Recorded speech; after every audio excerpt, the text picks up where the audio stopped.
اسمع واسمع، شحال تزاد في البوطه كبيره. بلغ لوزارة الاقتصاد والمالية ابتداء من يوم غد سيتم الشروع في التقليص الجزئي من الدعم الموجه لقنينات غاز البوتان برسم هذه السنة بما قدره درهمان ونصف بالنسبة لقنينة غاز البوتان من فئة 3 كيلوغرامات و10 دراهم لقنينة غاز البوتان من فئة 12 كيلوغرام.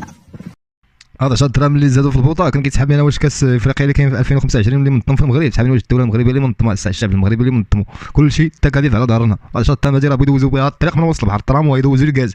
واخويا راه 10 دراهم كلها زياده في البوطه كبيره. فاش خدام عباد الله، عباد الله، واحد 1600 درهم ديال الكرا وزيدين 10 دراهم في البوطه، وداخلين عليكم بوجه الله على من دابا تضحكوا. واش علينا ولا على راسكم؟